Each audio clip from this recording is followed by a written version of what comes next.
बिस्मिल्लाहिर्रहमानिर्रहीम। खाकसार मोहम्मद मज़हर आपकी खिदमत में एक बार फिर से हाज़िर है। आज की वीडियो में आपको ये बताया जाएगा कि आप अगर एनबीपी के अकाउंट होल्डर हैं और अपने अकाउंट में रकम जमा कराना चाहते हैं या किसी को रकम भिजवाना चाहते हैं तो आपने बैंक जाकर पे इन स्लिप यानी कि डिपॉजिट स्लिप को कैसे फ़िल करना है। जब आप फिल करके अपनी रकम के साथ जमा कराएंगे तो आपकी रकम ट्रांसफ़र कर दी जाती है, यानी कि अगर आप अपने अकाउंट में जमा करा रहे हैं तो आपके अकाउंट में जमा कर दी जाएगी। बसूरत दीगर अगर आप भिजवाना चाह रहे हैं तो उस अकाउंट में भेज दी जाती है। आज मैं आपको नहायत आसान लफ्ज़ों में इसका मुकम्मल तरीक़ाकार समझाऊँगा कि आप इसको कैसे फ़िलअप करेंगे। आपसे गुजारिश है कि अगर आप हमारे चैनल पर नए आए हैं तो चैनल को सब्सक्राइब कर दीजिए, घंटी के बटन को प्रेस कर दीजिए और वीडियो को भी लाइक कर दीजिए। आपका निहायत शुक्रगुजार रहूँगा। तो चलिए अल्लाह के बाबरकत नाम से हम अपनी इस वीडियो का आगाज़ करते हैं।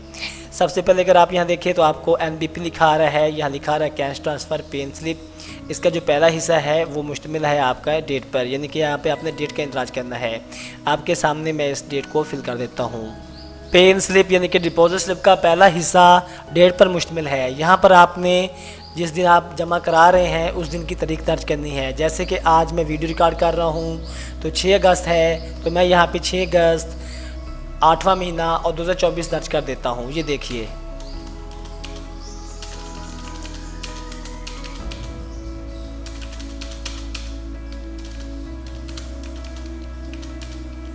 मैंने यहाँ पे दिन, महीना और तारीख़ इंदराज कर दिया है। पे स्लिप का दूसरा हिस्सा ब्रांच पर मुश्तमिल है।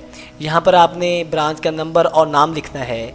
जैसे कि मेरी ब्रांच 0710 है तो मैं यहाँ पे 0710 लिख देता हूँ। उसके बाद आपने ब्रांच का नाम लिख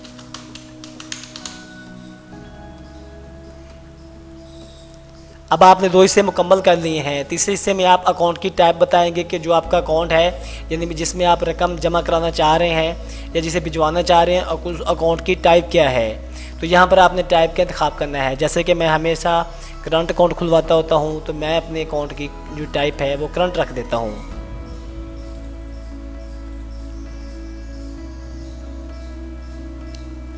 आपने इसी तरह करंट अकाउंट के सेल को चेक कर देना है, जैसे कि मैंने इसको फिल कर दिया है।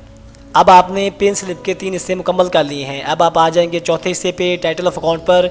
यहाँ पर आपने जिस भाई साहब को भेज रहे हैं उसका अकाउंट का टाइटल यानी अकाउंट का नाम लिखना है। यानी कि अगर आपका अपना अकाउंट है तो आप यहाँ पे अपना नाम लिख सकते हैं जब आप अपने अकाउंट में जमा करा रहे होंगे। अगर आप किसी अकाउंट में भिजवा रहे हैं तो फिर आपने यहाँ पे उस बंदे का यानी कुछ शख्स का नाम लिखना है।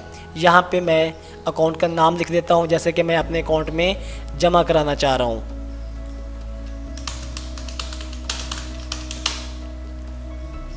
यहाँ पर मैंने अपना नाम लिख दिया है। इसके बाद आप आ जाएंगे 5वें हिस्से पर जो कि अकाउंट पर मुश्तमिल है।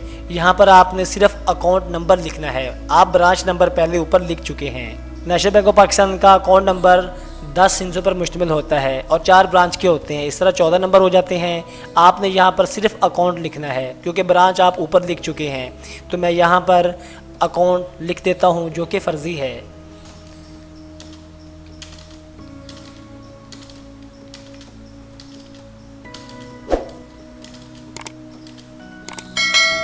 यहाँ पर मैंने 10 हिस्सों का अकाउंट नंबर लिख दिया है। उसके बाद छठा हिस्सा करेंसी पर मुश्तमिल है, यानी कि आपने अपनी जिस करेंसी को जमा कराना चाह रहे हैं उस करेंसी का बताना है।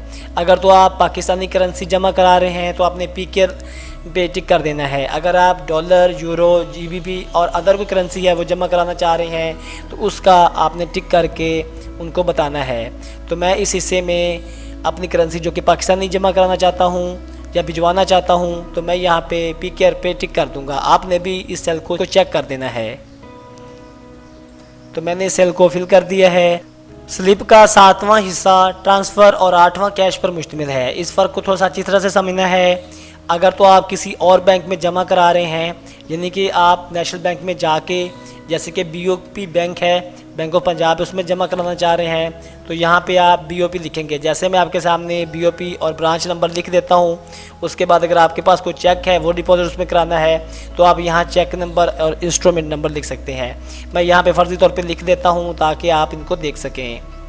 मैं यहाँ पर BOP लिख देता हूँ और ब्रांच नंबर जो है वो 1015 है, तो मैं 1015 लिख देता हूँ। इस तरह लिखने के बाद आपने यहाँ पर चेक नंबर लिख देना है। चेक नंबर मैं यहाँ पे फर्जी चेक नंबर लिख देता हूँ, जो कि आप देख सकते हैं। इस तरह देख के इसकी फिर जो मालियत बन रही है वो आप यहाँ पे लिखेंगे टोटल अमाउंट इन वर्ड्स में, और यहाँ पे जाके आप लिख सकते हैं।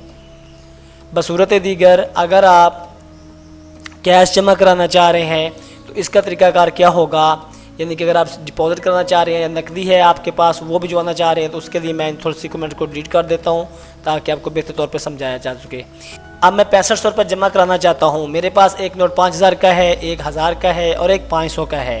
तो इसके लिए मैं क्या करूँगा, 5000 रुपये एक कर दूँगा और उसके बाद 1000 का नोट है एक कर दूँगा और 500 वाला जो है वो एक है तो वो एक कर दूँगा।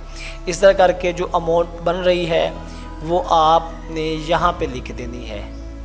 अब टोटल रकम आपने इस सेल में आके लिख देनी है, जो कि 6500 रुपये बन रही है। तो मैं यहाँ पे 6500 रुपये लिख देता हूँ। आप देख रहे होंगे कि मैंने 6500 रुपये लिख दिया है। अब यह रकम मैं वर्ड की सूरत में भी लिख देता हूँ।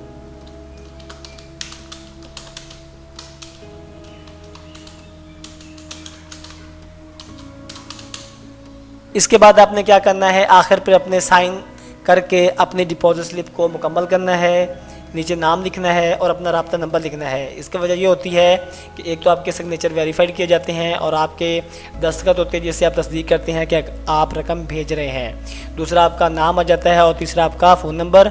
इससे मुराद ये होता है कि अगर कोई इशू आता है, यानी कि आपकी रकम में कोई भेजने में एरर आती है, तो फिर आपको इत्तला दी जा सके। तो यहाँ पर आपने सबसे पहले अपने सिग्नेचर कर देने हैं। आपने इसी तरह सिग्नेचर कर देने हैं। उसके बाद नीचे आपने नेम और नंबर लिख देना है, यानी कि जो भेजने वाला है।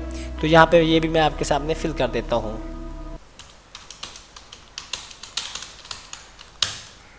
कॉन्टैक्ट नंबर में आप अपना राब्ता नंबर लिख देना है। यहाँ पर मैं अपना राब्ता नंबर लिख देता हूँ।